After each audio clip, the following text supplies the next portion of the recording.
The Voyage of King EUVORAN, originally published 1933.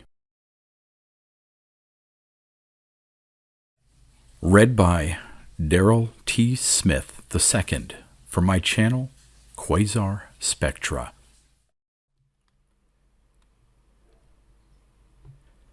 The crown of the kings of Ustaim was fashioned only from the rarest materials that could be procured anywhere. The magically graven gold of its circlet had been mined from a huge meteor that fell in the southern isle of Sintrom, shaking the isle from shore to shore with calamitous earthquake. And the gold was harder and brighter than any native gold of Earth, and was changeable in color from a flame-like red to the yellow of young moons. It was set with 13 jewels, every one of which was unique and without fellow even in fable. These jewels were a wonder to behold, starring the circlet with strange, unquiet fires and fulgurations terrible as the eyes of the cockatrice. But more wonderful than all else was the stuffed gazolba bird, which formed the superstructure of the crown, gripping the circlet with its steely claws above the wearer's brow, and towering royally with resplendent plumage of green, violet, and vermilion. Its beak was the hue of burnished brass. Its eyes were like small dark garnets in bezels of silver, and 7 lacy miniated quills arose from its ebon-dappled head, and a white tail fell down in a straightly spreading fan like the beams of some white sun behind the circle. The gazolba bird was the last of its kind, according to the mariners who had slain it in an almost legendary isle beyond Sotar, far to the east of Zothik. For 9 generations it had decked the crown of Ustaim, and the kings looked upon it as the sacred emblem of their fortunes, and a talisman inseparable from their royalty, whose loss would be followed by grave disaster. EUVORAN, the son of Karpum, was the 9th wearer of the crown. Superbly and magnificently he had worn it for 2 years and 10 months, following the death of Karpum from a surfeit of stuffed eels and jellied salamanders' eggs. On all state occasions, levees and daily grantings of public audience and administerings of justice, it had graced the brow of the young king and had conferred upon him a dreadful majesty in the eyes of the beholders. Also it had served to conceal the lamentable increase of an early baldness. It came to pass, in the late autumn of the 3rd year of his reign, that King EUVORAN rose from a goodly breakfast of 12 courses and 12 wines, and went forth as was his custom to the Hall of Justice, which occupied an entire wing of his palace in the city of Aramawam, looking down in several colored marble from its palmy hills to the rippled lazuli of the Orient Ocean. Being well fortified by his breakfast, EUVORAN felt himself prepared to unravel the most involute skeins of legality and crime, and was likewise ready for the meeting of swift punishment to all malefactors. And beside him, at the right arm of his kraken-sculptured throne of ivory, there stood an executioner leaning on a huge mace with a leaden head that was tempered to the hardness of iron. Full often with this mace, the bones of the more flagitious offenders were broken immediately, or their brains were spilt in the king's presence on a floor that was strewn with black sand. And beside the right arm of the throne, a professional torturer busied himself continually with the screws and pulleys of certain fearsome instruments of torture, as a warning of their fate to all evildoers. And not always idle were the turnings of these screws and the tightenings of these pulleys, and not always empty were the metal beds of the machines. Now, on that morning, the constables of the city brought before King EUVORAN only a few petty thieves and suspicious vagrants, and there were no cases of felony such as would have warranted the wielding of the mace or the use of the torture implements. So the king, who had looked forward to a pleasurable session, was somewhat balked and disappointed, and he questioned with much severity the minor culprits before him, trying to extort from each of them, in turn, an admission of some graver crime than that whereof he was accused. But it seemed that the pilferers were innocent of aught but pilfering, and the vagrants were guilty of naught worse than vagrancy, and EUVORAN began to think that the morning would offer scant entertainment. For the bastinado was the heaviest punishment that he could legally impose on such misdemeanants. "Away with these mackerel!" he roared to the officers, and his crown shook with indignation, and the tall gazzoba bird on the crown appeared to nod and bow. "Away with them, for they pollute my presence. Give each of them 100 strokes with the hardwood briar on the bare sole of each foot, and forget not the heels. Then drive them forth from Aramoam toward the public refuse grounds, and prod them with red-hot tridents if they linger in their crawling." Then, ere the officers could obey him, there entered the hall of justice 2 belated constables, hailing between them a peculiar and most unsavory individual with the long-handled, many-pointed hooks that were used in Aramoam for the apprehending of malefactors and suspects. And though the hooks were seemingly embedded in his flesh as well as in the filthy rags that served him for raiment, the prisoner bounded perpetually aloft in the manner of a goat, and his captors were obliged to follow him in these lively and undignified saltations, so that the 3 presented the appearance of tumblers. With a final volutation in which the officers were drawing through the air like the tails of a kite, the incredible personage came to a pause before EUVORAN.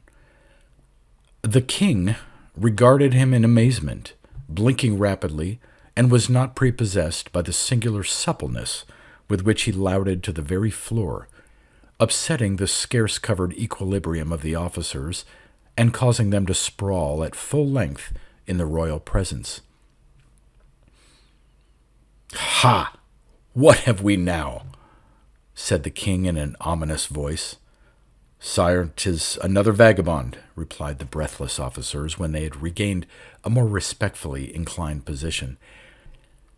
"He would have passed through Aramoam by the main avenue in the fashion that you behold, without stopping, and without even lessening in the altitude of his saltations, if we had not arrested him."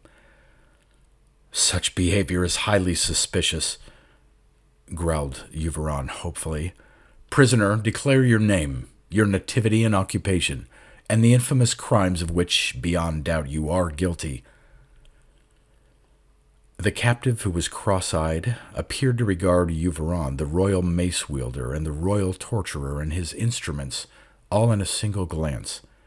He was ill-favored to an extravagant degree. His nose, ears, and other features were all possessed of unnatural mobility, and he grimaced perpetually in a manner that caused his unclean beard to toss and curl like seaweed on a boiling whirlpool. "I have many names," he replied in an insolent voice whose pitch was peculiarly disagreeable to EUVORAN, setting his teeth on edge like the grating of metal upon glass. "As for my nativity and occupation, the knowledge of these, O king, would profit you little." "Sirrah, you are a malapert. Give answer, or tongues of red-hot iron shall question you," roared EUVORAN. "Be it known to you, then, that I am a necromancer, and was born in that realm where the dawn and the sunset come together, and the moon is equal in brightness to the sun." "Ha! A necromancer!" snorted the king. "Know you not that necromancy is a capital crime in Ustaim? Verily we shall find means to dissuade you from the practice of such infamies." At a sign From EUVORAN, the officers drew their captive toward the instruments of torture. Much to their surprise, in view of his former ebullience, he allowed himself to be chained supinely on the iron bed that produced a remarkable elongation of the limbs of its occupants.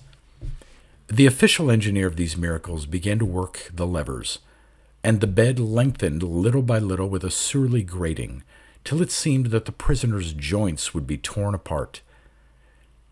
Inch by inch was added to his stature, and though, after a time, he had gained more than a half cubit from the stretching, he appeared to experience no discomfort whatever, and, to the stupefaction of all present, it became plain that the elasticity of his arms, legs, and body was beyond the extensibility of the rack itself, for the latter was now drawn to its limit.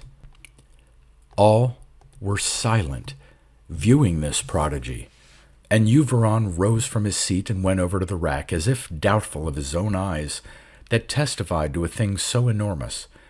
And the prisoner said to him, "It were well to release me, O King EUVORAN." "Say you so?" the king cried out in a rage. "However, it is not thus that we deal with felons in Ustaim." And he made a private sign to the executioner, who came forward quickly, rearing his massive, leaden-headed mace aloft. "On your own head be it," said the necromancer, and he rose instantly from the iron bed, breaking the bonds that held him, as if they had been chains of grass. Then, towering to a terrible height, which the wrenchings of the rack had given him, he pointed his long forefinger, dark and sere as that of a mummy, at the king's crown. And simultaneously he uttered a foreign word that was shrill and eldritch as the crying of a migrant fowl that pass over toward unknown shores in the night. And lo, as if in answer to that word, there was a loud, sudden flapping of wings above EUVORAN's head, and the king felt that his brow was lightened of the crown's goodly and well-accustomed weight. A shadow fell upon him, and he and all who were present beheld above them in the air the stuffed gazzoba bird which had been slain more than 200 years before by seafaring men in a remote isle. The wings of the bird, a living splendor, were outspread as if for flight, and it carried still in its steely claws the rare circlet of the crown. Librating, it hung for a little over the throne while the king watched it in wordless awe and consternation. Then, with metallic whirring, its white tail deployed like the beams of a flying sun, it flew swiftly through the open portals and passed seaward from Aramoam into the morning light. After it, with great bounds and goatish leapings, the necromancer followed, and no man tried to deter him. But those who saw him depart from the city swore that he went north along the ocean strand, while the bird flew directly eastward, as if homing to the half-fabulous isle of its nativity. Thereafter, as if he had gone at a single bound into alien realms, the necromancer was not seen in Ustaim, but the crew of a merchant galley from Sotar, landing later in Aramoam, told how the gazzoba bird had passed over them in mid-main, a several-colored glory still flying toward the sources of the dayspring. And they said that the crown of changeable gold with its 13 fellowless gems was still carried by the bird. And though they had trafficked long in the archipelagos of wonder and had seen many prodigies, they deemed this thing a most rare and unexampled portent.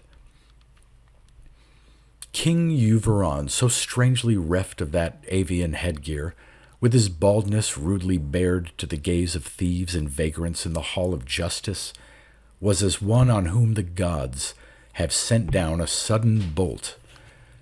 If the sun had turned black in heaven, or his palace walls had crumbled about him, his dumbfoundment would hardly have been more excessive. For it seemed to him that his royalty had flown with that crown which was the emblem and the talisman of his fathers, And moreover, the thing was wholly against nature, and the laws of God and man were annulled thereby, since never before in all history or fable had a dead bird taken flight from the kingdom of Ustaim. Indeed, the loss was a dire calamity, and EUVORAN, having donned a voluminous turban of purple samite, held council with his sagest ministers regarding the state dilemma that had thus arisen. The ministers were no less troubled and perplexed than the king, for the bird and the circlet were both irreplaceable.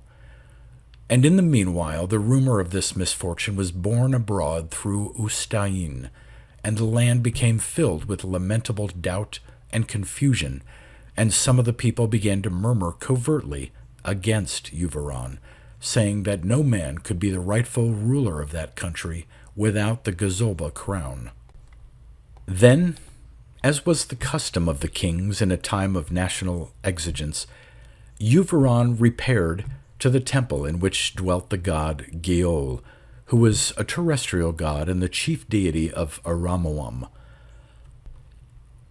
Alone, with bare head and unshod feet, as was ordained by hierarchical law, he entered the dim adytum where the image of Geol, pot-bellied and wrought of earth-brown faience, reclined eternally on its back and regarded the motes in a narrow beam of sunlight from the slotted wall. And, falling prone in the dust that had gathered about the idol through ages, the king gave homage to Geol and implored an oracle to illuminate and guide him in his need. And after an interim, a voice issued from the god's navel, as if a subterranean rumbling had become articulate.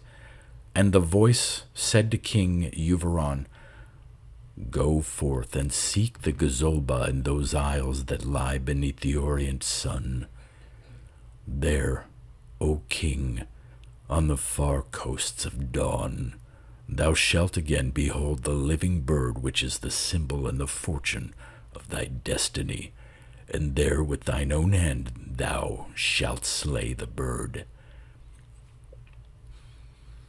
EUVORAN was much comforted by this oracle, since the utterances of the god were deemed infallible, and it seemed to him that the oracle implied in plain terms that he should recover the lost crown of Ustaim, which had the reanimated bird for its superstructure. So, returning to the royal palace, he sent for the captains of his proudest argosies of war, which lay then at anchor in the tranquil harbor of Aramuam, and ordered them to make immediate provision for a long voyage into the east and among the archipelagos of morning.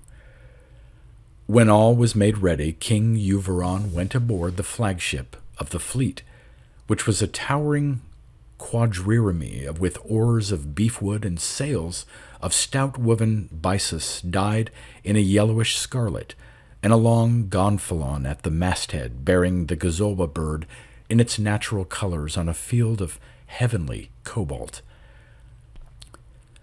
The rowers and sailors of the quadrireme were mighty Negroes from the north, and the soldiers who manned it were fierce mercenaries from Shylac in the west. And with him, going aboard, the king took certain of his concubines and jesters and other ministrants, as well as an ample store of liquors and rare viands, so that he should lack for nothing during the voyage.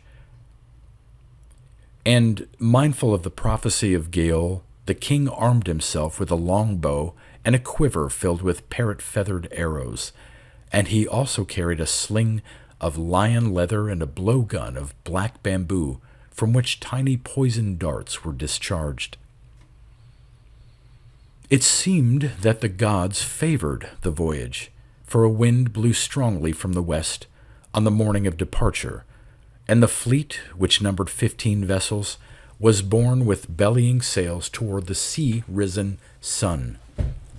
And the farewell clamors and shoutings of EUVORAN's people on the wharves were soon stilled by distance, and the marble houses of Aramuam on its 4 palmy hills were drowned in that swiftly foundering bank of azure which was the shoreline of Ustaim. And thereafter, For many days, the ironwood beaks of the galleys clove a softly weltering sea of indigo that rose unbroken on all sides to a cloudless, dark blue heaven.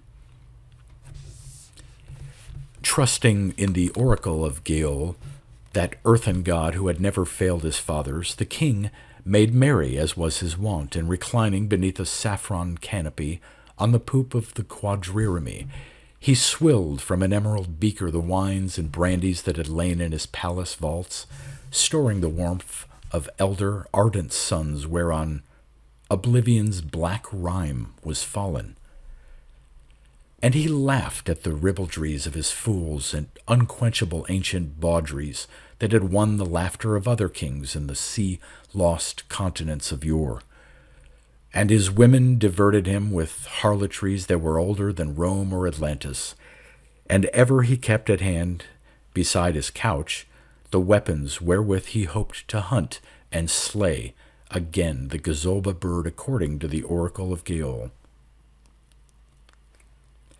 The winds were unfailing and auspicious, and the fleet sped onward with the great black oarsmen singing gaily at their oars, and the gorgeous sailcloths flapping loudly, and the long banners floating on the air like straight-blown flames. After a fortnight they came to Sotar, whose low-lying coast of Cassia and Sago barred the sea for 100 leagues from north to south. And in Loithe, the chief port, they paused to inquire for the gazolba bird. There were rumors that the bird had passed above Sotar, and some of the people said that a cunning sorcerer of that isle, named Ephebos, had drawn it down through his sorcery and had closed it in a cage of sandalwood. So the king landed in Loithe, deeming his quest perhaps already nigh to its end, and went with certain of his captains and soldiers to visit Ephebos, who dwelt in a retired vale among the mountains at the island's core. It was a tedious journey, and EUVORAN was much annoyed by the huge and vicious gnats of Sotar, which were no respecters of royalty and were always insinuating themselves under his turban. And when, after some delay and divagation in the deep jungle, he came to the house of Ephebos on a high, precarious crag, he found that the bird was merely one of the bright-plumaged vultures peculiar to that region, which Ephebos had tamed for his own amusement. So the king returned to Loithe after declining somewhat rudely the invitation of the sorcerer, who wished to show him the unusual feats of falconry to which he had trained the vulture. And in Loithe the king tarried no longer than was needful for the laying aboard of 50 jars of the sovereign arrack, in which Sotar excels all other Orient lands. Then, coasting the southern cliffs and promontories, where the sea bellowed prodigiously, in mile-deep caverns, the ships of EUVORAN sailed beyond Sotar, and came after many days to the seldom-visited Isle of Tosk, whose people were more akin to apes and lemurs than to men. And EUVORAN asked the people for news of the gazolba, and received only a chattering as of apes in answer. So the king ordered his men-at-arms to catch a number of these savage islanders, and crucify them on the cocoa palms for their incivility. And the men-at-arms pursued the nimble people of Tosk for a full day among the trees and boulders in which the isle abounded, but without catching a single one of them. So the king contented himself by crucifying several of the men-at-arms for their failure to obey him, and sailed on to the 7 atolls of Umatot, whose inhabitants were mostly cannibals. And beyond Umatot, which was the usual limit of eastern voyaging from Ustaim, the vessels entered the Elosian Sea, and began to touch at partly mythic shores and islands charted only in story. It were tedious to relate the full particulars of that voyage, in which EUVORAN and his captains went ever toward the sources of the dawn. Various and without number were the strange marvels they found in the archipelagos beyond Yumatot. But nowhere could they find a single feather such as had formed part of the gazolba's plumage, and the quaint people of those isles had never seen the bird. Howbeit the king beheld many a flock of unknown fiery-winged fowl that went over his galleys in mid-sea, passing between the unmapped islets, and, landing often, he practiced his archery on lorikeets and lyrebirds and boobies, or stalked the golden cockatoos with his blowgun. And he chased the dodo and dinornis on shores that were otherwise unpeopled. And once, in a sea of high beetling barren rocks, the fleet was assailed by mighty griffins that flew down from their crag-built eyries, with wings shining like feathery brass under the meridian sun, and making a harsh clangor as of shields shaken in battle. And the griffins, being both ferocious and pertinacious, were driven away with much difficulty by boulders hurled from the catapults of the vessels. Everywhere, as the ships drove eastward, there were multitudes of fowl, but at sunset of a day in the fourth moon following their departure from Aramuam, the vessels approached a nameless isle that towered mile high, with cliffs of black naked basalt, around whose base the sea cried with baffled anger, and about whose precipices there were no wings nor voices of birds. The isle was topped with gnarly cypresses that might have grown in a windy graveyard, and sullenly it took the afterglow, as if drenched with a gore of darkening blood. Far up in the cliffs there were strange columned caves like the dwellings of forgotten troglodytes, but seemingly inaccessible to men, and the caves, to all appearances, were unoccupied by any kind of life, though pitting the face of the isle for leagues. And EUVORAN ordered his captains to drop anchor, meaning to search for a landing place on the morrow, since, in his anxiety to retrieve the gazolba, he would pass no isle of the dawnward main, not even the unlikeliest, without due inquiry and examination. Quickly fell the darkness, without moon, till the close-anchored ships were visible to each other only by their lanterns, and EUVORAN sat at supper in his cabin, sipping the golden arak of Sotar, between mouthfuls of mango jelly and phenicopter's meat. And, saving a small watch on each of the vessels, the sailors and men-at-arms were all at evening mess, and the rowers ate their figs and lentils in the oar-decks. Then, from the watches, there was a wild shouting of alarm, and the shouting ceased in a moment, and each of the great vessels rocked and sagged in the water, as if a monstrous weight had settled upon it. No man knew the thing that had happened, but everywhere there was turmoil and confusion, some saying that the fleet was attacked by pirates. Those who peered from the ports and oar-holes saw that the lanterns of their neighbors had been quenched, and perceived a milling and seething as of low-driven clouds in the darkness, and saw that foul black creatures, large as men and winged like vampires, were clinging to the ranged oars in myriads. And those who dared to approach the open hatches found that the decks, the rigging, and the masts were crowded with similar creatures who, it seemed, were of nocturnal habit and had come down in the manner of bats from their caves in the island. Then, like things of nightmare, the monsters began to invade the hatches and assail the ports, clawing with hellish talons at the men who opposed them. And being somewhat hampered by their wings, they were driven back with spears and arrows, but returned again and again in a thickening press without number, cheeping with a faint and bat-like sound.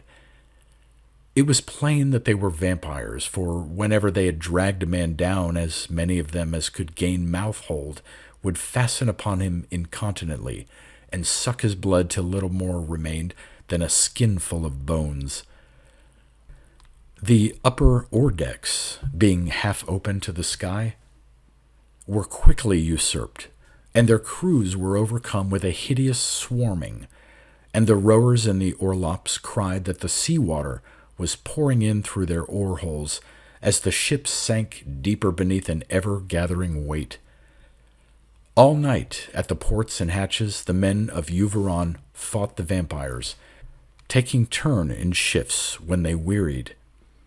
Many of them were seized and their blood sucked before the eyes of their fellows as the night wore on. And the vampires, it seemed, were not to be slain by mortal weapons, though the blood they had gorged came forth in spouting rills from their wounded bodies, and thicklier they clustered upon the fleet till the Pyramies began to founder, and the rowers were drowned in the sunken lower decks of certain triremes and quadriremes. King EUVORAN was wroth at this unseemly turmoil that had interrupted his supper, and when the golden arrack was spilt, and the dishes of rare meat were emptied on the floor by the vessel's violent rocking, he would have issued from his cabin fully armed to try conclusions with these piacular miscreants. But even as he turned to fling wide the cabin door, there was a soft, infernal pittering at the portholes behind him, and the women who were with him began to shriek, and the fools cried out in terror. And the king saw in the lamplight a grisly face with the teeth and nostrils of a flittermouse that leaned in through one of the cabin ports. He sought to repel the face, and thereafter, till dawn, he fought the vampires with those very weapons he had designed for the slaying of the Gazolba. And the ship's captain, who was with him at supper, guarded a second port with his claymore, and the others were held by two of the king's eunuchs, armed with scimitars. In this warfare they were favored by the smallness of the ports, which could hardly in any case have allowed the free passages of their winged assailants. And after lightless hours of tedious, horrid struggle, the darkness became thinned with brown twilight, and the vampires lifted from the vessels in a black cloud and returned to their caves in the mile-high cliffs of that unnamed island. Heavy was the heart of EUVORAN within him when he surveyed the damage done to his proud argosies of war. For among the 15 vessels, 7 had sunk in the night, borne under and swamped by those obscenely clinging hordes of vampires. And the decks of the others were bloody as abattoirs, and half of their sailors and rowers and men-at-arms were lying flat and flaccid as empty wineskins after the greedy drinking of the great bats.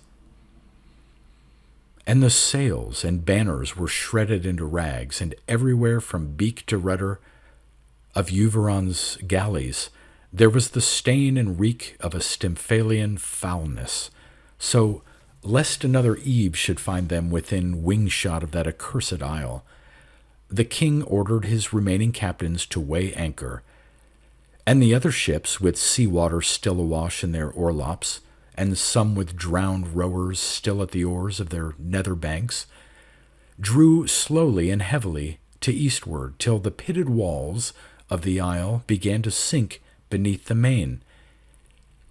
At eve there was no land in sight anywhere, and after 2 days, still unharried by the vampires, they came to a coral island, low in the wave, with a calm lagoon that was haunted only by ocean fowl. And there, for the first time, EUVORAN paused to repair his tattered sails and pump the sea from his holds and clean the blood and vileness from his decks. However, in spite of this disaster, the king abated not in any degree his purpose to sail ever toward the fountains of the day, until, as Gale had predicted, he should come again on the flown Gazolba and slay it with his own royal hand. So, for another moon, they passed amid other and stranger archipelagos, and penetrated deeplier into the regions of myth and story.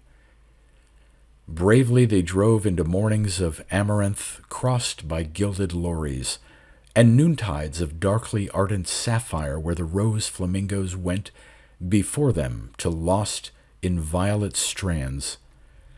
The stars changed above them, and under the alien-figured signs they heard the wild, melancholy crying of swans that flew southward, fleeing the winter of realms indiscoverable, and seeking the summer in trackless worlds. And they held speech with fabulous men, who wore for mantles the ell-wide pennons of the roc, trailing far on the earth behind them, and men who arrayed themselves in epiornous plumes. And they spoke also with antic people, whose bodies were covered with a down like that of a new-hatched fowl, and others whose flesh was studded as if with pin feathers. But nowhere could they learn aught of the gazolba. At mid-forenoon, early in the 6th month of the voyage, a new and unheard-of shore ascended from the deep, curving for many miles, from northeast to southwest, with sheltered harbors and cliffs and pinnacled crags that were interspaced with low-lying verdurous dales. As the galleys hove toward it, EUVORAN and his captain saw that towers were builded on certain of the highmost crags, but in the haven below them there were no ships at anchor nor boats moving, and the shore of the haven was a wilderness of green trees and grass. And sailing still nearer and entering the harbor, they descried no evident sign of man other than the crag-reared towers. The place, however, was full of an extraordinary number and variety of birds, ranging in size from little tits and passerines to creatures of greater wing spread than eagle or condor. They circled over the ships in coveys and great motley flocks, seeming to be both curious and wary, and EUVORAN saw that a winged concourse, as it were, went to and fro above the woods and about the cliffs and towers. He bethought him that here was a likely haunt in which to track down the gazolba. So, arming himself for the chase, he went ashore in a small boat with several of his men. The birds, even the largest, were patently timid and inoffensive, for when the king landed on the beach the very trees appeared to take flight. So numerous were the fowl that soared and flew inland, or sought the crags and pinnacles that rose beyond bowshot. None remained of the multitude visible shortly before, and EUVORAN marveled at such cunning, and moreover he was somewhat exasperated, for he wished not to depart without bringing down a trophy of his skill, even though he should fail to find the gazolba itself. And he deemed the behavior of the birds all the more curious because of the island's solitude, for here there were no paths other than would be made by forest animals, and the woods and meadows were wholly wild and incult, and the towers were seemingly desolate, with seafowl and landfowl flying in and out of their empty windows. The king and his men combed the deserted woods along the shore, and came to a steep slope of bushes and dwarf cedars, whose upper incline approached the tallest tower at one side. Here, at the slope's bottom, EUVORAN saw a small owl that slept in one of the cedars, as if wholly unaware of the commotion made by the other birds in their flight. And EUVORAN trained an arrow and shot down the owl, though ordinarily he would have spared a prey so paltry. And he was about to pick up the fallen owl when one of the men who accompanied him cried out as if in alarm. Then, turning his head as he stooped beneath the foliage of the cedar, the king beheld a brace of colossal birds, larger than any he had yet descried on that isle, who came down from the tower like falling thunderbolts. Before he could fit another arrow to the string, they were upon him, making a loud roar with the drumming of their mighty vans, and beating him instantly to the ground, so that he was aware of them only as a storm of dreadfully rushing plumes and a hurly-burly of cruel beaks and talons. and before his men could rally to assist him, one of the birds fastened its huge claws in the shoulder cape of the king's mantle, not sparing the flesh beneath its fell clutch, and carried him away toward the tower on the crag as easily as a gerfalcon would have carried a small leveret. The king was wholly helpless, and he had dropped his longbow beneath the onset of the birds, and his blowgun had been shaken loose from the girdle at which it depended, and all his darts and arrows were spilled, and he had no weapon remaining other than a sharp misericordia. And this he could not use to any purpose against his captor in mid-air. Swiftly he neared the tower, with a flock of lesser fowls circling about him and shrieking as if with derision till he was deafened by their din. And a sickness came upon him because of the height to which he had been carried, and the violence of his ascent, and giddily he saw the walls of the tower sink past him, with wide and portal-like windows. Then, as he began to retch in his sickness, he was borne in through one of the windows and was dropped rudely on the floor of a high and spacious chamber. He sprawled at full length on his face and lay vomiting for a while, heedless of his surroundings. Then, recovering somewhat, he raised himself to a sitting position, and beheld before him, above a sort of dais, an enormous perch of red gold and yellow ivory wrought in the form of a new crescent arching upward. The perch was supported between posts of black jasper fleckled as if with blood, and upon it there sat a most gigantic and uncommon bird, eyeing EUVORAN with a grim and dreadful and austere mien, as an emperor might eye the gutter scum that his guards have haled before him for some obscene offense. The plumage of the bird was Tyrian purple, and his beak was like a mighty pickaxe of pale bronze that darkened greenly toward the point, and he clutched the perch with iron talons that were longer than the mailed fingers of a warrior. His head was adorned with quills of turquoise blue and amber yellow, like a many-pointed crown, and about his long, unfeathered throat, rough as the scaled skin of a dragon, he wore a singular necklace composed of human heads, and the heads of various ferine beasts, such as the weasel, the wildcat, the stoat, and the fox, all of which had been reduced to a common size and were no larger than ground nuts. EUVORAN was terrified by the aspect of this fowl, and his alarm was not lessened when he saw that many other birds, of a size inferior only to his, were sitting about the chamber on less costly and less elevated perches, even as grandees of the realm might sit in the presence of their sovereign. And behind EUVORAN, like guards, there stood together with its fellow the creature that had wrapped him to the tower. Now, to his utter confounding, the great Tyrian feathered bird addressed him in human speech, and the bird said to him in a harsh but magniloquent and majestic voice, "Too heartily, O filth of mankind, thou hast intruded on the peace of Vornava, isle that is sacred to the birds, and wantonly thou hast slain one of my subjects. For know that I am the monarch of all birds that fly, walk, wade, or swim on this terraqueous globe of earth, and in Ornava is my seat and my capital. Verily justice shall be done upon thee for thy crime, but if thou hast aught to say in thy defense, I will give thee hearing now, for I would not even that the vilest of earthly vermin, and the most pernicious, should accuse me of iniquity or tyranny." Then, blustering somewhat, though sorely afraid at heart, EUVORAN gave answer to the bird, and said, "I came hither seeking the gazolba which adorned my crown in Ustaim, and was feloniously reft from me together with the crown through the spell of a lawless necromancer.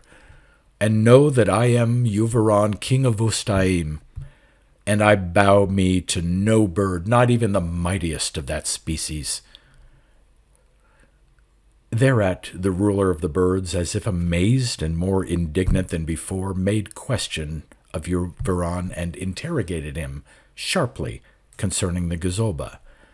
And learning that this bird had been slain by sailors and afterwards stuffed, and that the whole purpose of EUVORAN in his voyage was to catch and kill it a second time and restuff it if necessary, the ruler cried in a great and wrathful voice, "This helpeth not thy case, but showeth thee guilty of a twofold crime and a triple infamy.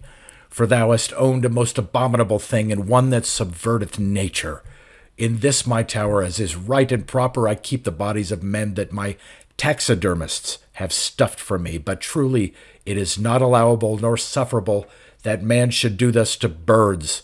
So for the sake of justice and retribution, I shall presently commit thee to the care of my taxidermists. And indeed methinks that a stuffed king, since even the vermin have kings, will serve to enhance my collection." After that, he addressed EUVORAN's guards and enjoined them, "Away with this vileness, confide it to the man-cage, and maintain a strict watch before it." EUVORAN, urged and directed by the pecking of his guards, was compelled to climb a sort of sloping ladder with broad rungs of teak that led from the chamber to one above it in the tower's top.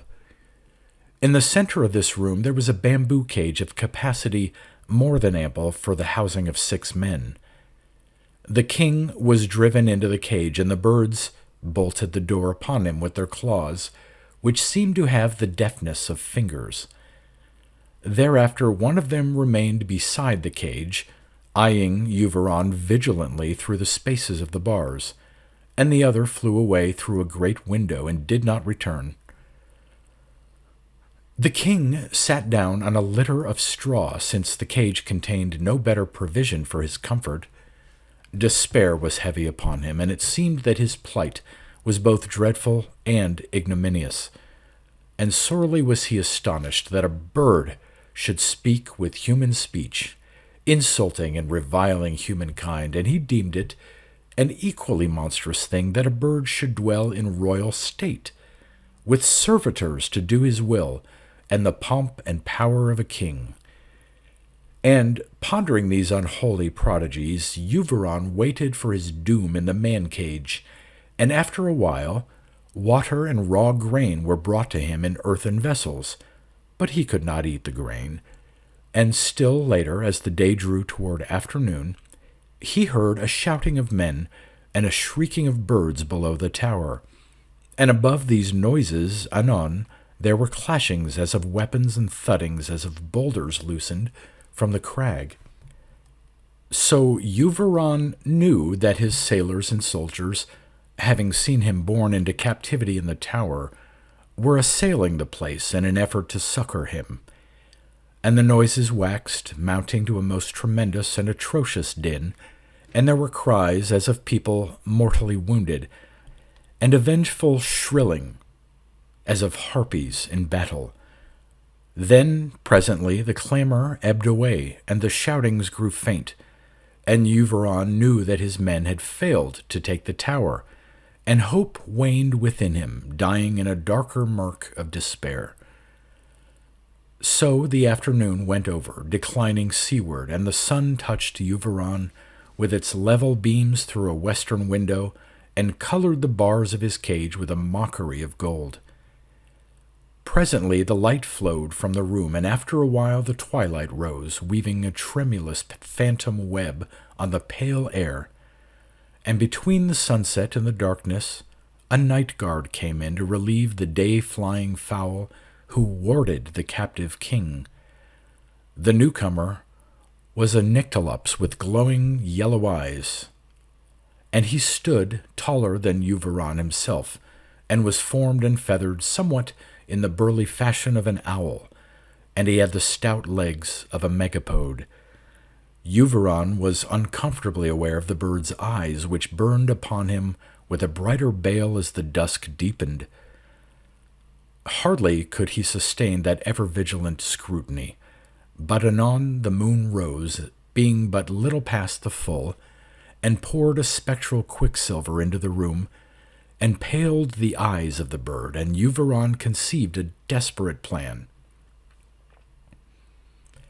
His captors, deeming all his weapons lost, had neglected to remove from his girdle the Misericordia, which was long and double-edged and needle-sharp at the tip, and stealthily he gripped the hilt of the Misericordia under his mantle, and feigned a sudden illness with groanings and tossings and convulsions that threw him against the bars.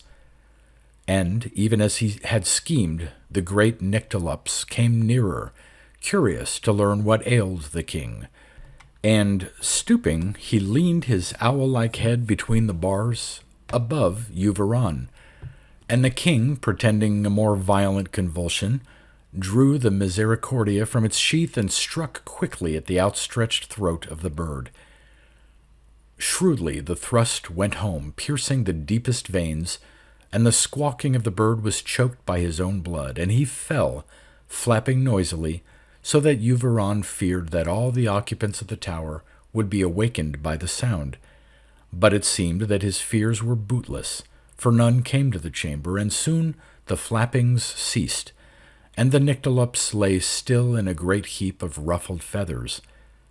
Thereupon the king proceeded with his plan, and shot back the bolts of the wide latticed bamboo door with small difficulty. Then, going to the head of the teakwood ladder which ran to the room beneath, he looked down and beheld the ruler of the birds asleep in the moonlight on his chryselephantine perch, with his terrible pickaxe beak under his wing. And EUVORAN was afraid to descend into the chamber, lest the ruler should awake and see him. And also it occurred to him that the lower stories of the tower might well be guarded by such fowl as the nocturnal creature he had slain. Again his despair returned upon him, but, being of a slightful and crafty bent, EUVORAN bethought him of another scheme. With much labor, using the Misericordia, he skinned the mighty Nyctalops, and cleaned the blood from its plumage as best he could. Then EUVORAN wrapped himself in the skin with the head of the Nyctalops rearing above his own head, and eye-holes in its burly throat through which he could look out amid the feathers. And the skin fitted him well enough because of his pigeon breast and his pot-belly, and his spindle shanks were hidden behind the heavy shanks of the bird as he walked. Then, imitating the gait and carriage of this fowl, the king descended the ladder, treading cautiously to avoid a fall, and making little noise, lest the ruler of the birds should awaken and detect his imposture. And the ruler was all alone, and he slept without stirring, while EUVORAN reached the floor and crossed the chamber stealthily to another ladder, leading to the next room below. In this room there were many great birds asleep on perches, and the king was nigh to perishing with terror as he passed among them. Some of the birds moved a little and chirped drowsily, as if aware of his presence, but none challenged him. And he went down to a third room, and was startled to see therein the standing figures of many men, some in the garb of sailors, and others clad like merchants, and others nude and ruddled with bright oars like savages. And the men were still and stark as if enchanted, and the king feared them little less than he had feared the birds. But remembering that which the ruler had told him, he divined that these were persons who had been captured even as he himself, and had been slain by the birds and preserved through the art of an avian taxidermy. And, trembling, he passed down to another room, which was full of stuffed cats and tigers and serpents and various other enemies of bird kind. And the room below this was the ground story of the tower, and its windows and portals were guarded by several gigantic night fowl, similar to that whose skin was worn by the king. Here, indeed, was his greatest peril and the supreme trial of his courage, for the birds eyed him alertly with their fiery golden orbs, and they greeted him with a soft wooing as of owls, and the knees of EUVORAN knocked together behind the bird-shanks. But, imitating the sound in reply, he passed among the guards and was not molested by them. And, reaching an open portal of the tower, he saw the moonlit rock of the crag, lying at a distance of no more than 2 cubits below him. And he hopped down from the door-sill in the manner of a fowl, and found his way precariously from ledge to ledge along the crag, till he reached the upper beginning of that declivity at whose bottom he had slain the little owl. Here his descent was easier, and he came anon to the woods around the harbor. But ere he could enter the woods, there was a shrill singing of arrows about him, and the king was wounded slightly by one of the arrows, and he roared out in his anger and dropped the mantling bird-skin. Thereby, no doubt, he was saved from death at the hands of his own men, who were coming through the wood with intent to assail the tower by night. And, learning this, the king forgave the jeopardy in which their arrows had placed him. But he thought it best to refrain from attacking the tower and to quit the isle with all dispatch. So, returning to his flagship, he ordered all his captains to set sail immediately, for, knowing the baleful power of the bird monarch, he was more than apprehensive of pursuit, and he deemed it well to place a wide interval of sea between his vessels and that isle ere dawn. So the galleys drew from the tranquil harbor, and rounding a northeastern promontory, they went due east in a course contrary to the moon, and EUVORAN, sitting in his cabin, regaled himself with a variety and plenitude of viands to make up for his fasting in the man-cage, and he drank a whole gallon of palm wine, and added thereto a jarful of the puissant pale gold arrack of Sotar. Halfway betwixt midnight and morn, when the isle of Ornava was left far behind, the steersmen of the vessels beheld a wall of ebon cloud that rose swiftly athwart the lowering moon. Higher it climbed upon the heavens, spreading and toppling in towers of thunder till the storm overtook EUVORAN's fleet and drove it on as if with the loosed hurricanes of hell through a weltering of unstarred chaos. The ships were sundered in the gloom and were borne far apart, and at daybreak the king's quadrireme was alone in a prone-rushing tumult of mingled wave and cloud, and the mast was shattered, together with most of the beefwood oars, and the vessel was a toy for the demons of the tempest. For 3 days and nights, with no glimmer of sun or star discerned through the ever-boiling murk, the vessel was hurled onward as if caught in a cataract of elements pouring to some bottomless gulf beyond the verges of the world. And early on the 4th day the clouds were somewhat riven, but a wind still blew like the breath of perdition. Then, lifting darkly through the spray and vapor, a half-seen land arose before the prow, and the helmsman and the rowers were wholly helpless to turn the doomed ship from its course. And shortly after, with a great crashing of its carven beak, and a terrible rending of timbers, the vessel struck on a low reef hidden by the flying foam, and its lower decks were flooded quickly, and the vessel began to founder, with the poop tilting sharply and more sharply, and the water frothing at the lee bulwarks. Gaunt and cragged and austere was the shore beyond the reef, beheld only through veils of the sea's foaming fury. And scant, it seemed, was the hope of reaching land. But, ere the wrecked argosy had gone down beneath him, EUVORAN lashed himself with ropes of coir to an empty wine-barrel, and cast himself from the sloping deck. And those of his men who were not already drowned in the hold or swept overboard by the typhoon leaped after him into that high wallowing sea, some trusting only to their might as swimmers, and others clinging to casks or broken spars or planks.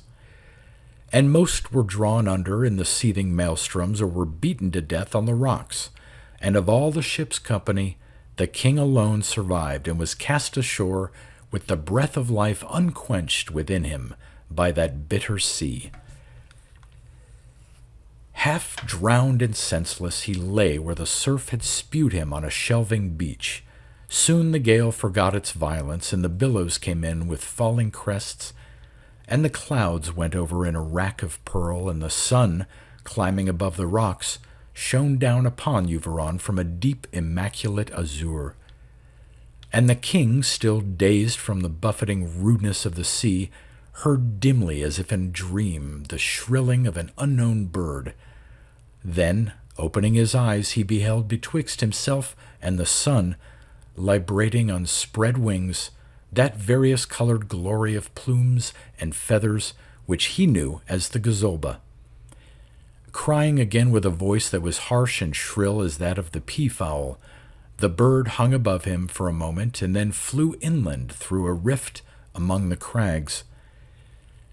Forgetful of all his hardships and the loss of his proud galleys of war, the king unbound himself in haste from the empty barrel, and, rising giddily, he followed the bird.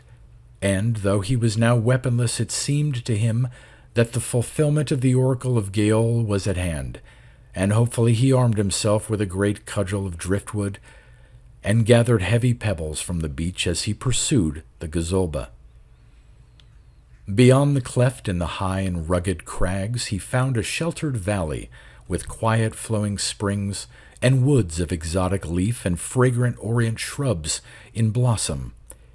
Here, from bough to bough, before his astounded eyes, there darted great numbers of fowl that wore the gaudy plumage of the gazolba, and among them he was unable to distinguish the one he had followed, deeming it the avian garniture of his lost crown. The multitude of these birds was a thing beyond his comprehension, since he and all his people had thought the stuffed fowl unique and fellowless throughout the world, even as the other components of the crown of Ustaim. And it came to him that his fathers had been deceived by the mariners who had slain the bird in a remote isle, swearing later that it was the last of its kind. However, though wrath and confusion were in his heart, EUVORAN bethought him that a single bird from out the flock would still stand as the emblem and the talisman of his royalty in Ustaim, and would vindicate his quest among the Isles of Dawn. So, with a valiant hurling of sticks and stones, he tried to bring down one of the gazolbas, and ever before him as he chased them, the birds flew from tree to tree with a horrid shrieking, and a flurry of plumes that wrought an imperial splendor on the air. And at length, by his own good aim or the cast of chance, EUVORAN slew him a gazolba. As he went to retrieve the fallen bird, he saw a man in tattered raiment of an uncouth cut, armed with a rude bow and carrying over his shoulder a brace of gazolbas, tied together at the feet with tough grass. And the man wore in lieu of other headgear the skin and feathers of the same fowl. He came toward EUVORAN, shouting indistinctly through his matted beard, and the king beheld him with surprise and anger, and cried loudly, "Vile serf, how darest thou to kill the bird that is sacred to the kings of Ustaim? And knowest thou not that only the kings may wear the bird for headgear? I, who am King EUVORAN, shall hold you to a dire accounting for these deeds." At this, eyeing EUVORAN strangely, the man laughed a long and derisive laugh, as if he deemed the king a person somewhat addled in his wits, and he seemed to find much merriment in the aspect of the king, whose garments were draggled and were stiff and stained with the drying sea-water, and whose turban had been snatched away by the felon waves, leaving his baldness without disguise. And when he had done laughing, the man said, "Verily, this is the first and only jest that I have heard in 9 years, and my laughter must be forgiven, for 9 years agone I was shipwrecked on this isle, being a sea captain from the far southwestern land of Ulatroy, and the sole member of my ship's company that survived and came safe to shore. In all those years I have held speech with no other man, since the isle is remote from the maritime routes and has no people other than the birds. And as for your questions, they are readily answered. I kill these fowl to avert the pangs of famine, since there is little else on the isle for sustenance, apart from roots and berries, and I wear on my head the skin and feathers of the fowl because my tarbouche was stolen by the sea whenas it flung me rudely upon this strand. And I wot not of the strange laws that you mention, and moreover your kingship is a matter that concerns me little, since the isle is kingless, and you and I are alone thereon, and I am the stronger of us twain, and the better armed. Therefore, be well advised, O King EUVORAN, and since you have slain yourself a bird, I counsel you to pick up the bird and come with me. Truly it may be that I can help you in the matter of spitting and broiling this fowl, for I must deem that you are more familiar with the products of the culinary art than with the practice. Now, hearing all this, the wrath of EUVORAN sank within him like a flame that fails for oil. Clearly he saw the plight to which his voyage had brought him in the end, and bitterly he discerned the irony that was hidden in the true oracle of Gayol, and he knew that the wreckage of his fleet of war was scattered among lost islands or blown into seas unvoyageable, and it came to him that never again should he see the marble houses of Aramuam, nor live in pleasant luxury, nor administer the dooms of law between the torturer and the executioner in the hall of justice, nor wear the Gazolba crown amid the plaudits of his people. So, being not utterly bereft of reason, he bowed him to his destiny, and he said to the sea captain, "There is sense in what you say, therefore lead on." Then, laden with the spoils of the chase, EUVORAN and the captain, whose name was Nas Obamar, repaired companionably to a cave in the rocky hill slope of the isle's interior, which Nas Obamar had chosen for his abode. Here the captain made a fire of dry cedar boughs and showed the king the proper manner in which to pluck his fowl and broil it over the fire, turning it slowly on a spit of green camphor wood. And EUVORAN, being famished, found the meat of the Gazolba far from unpalatable, though somewhat lean and strongly flavored, and after they had eaten, Nas Obamar brought out from the cave a rough jar of the island clay, containing a wine he had made from certain berries, and he and EUVORAN drank from the jar by turns, and told each other the tale of their adventures, and forgot for a while the rudeness and desolation of their plight. Thereafter they shared the isle of Gazolbas, killing and eating the birds as their hunger ordained. Sometimes, for a great delicacy, they slew and ate some other fowl that was more rarely met on the isle, though common enough perhaps in Ustaim or Ulatroy. And King EUVORAN made him a headdress from the skin and plumes of the Gazolba, even as Nas Obamar had done, and this was the fashion of their days till the end.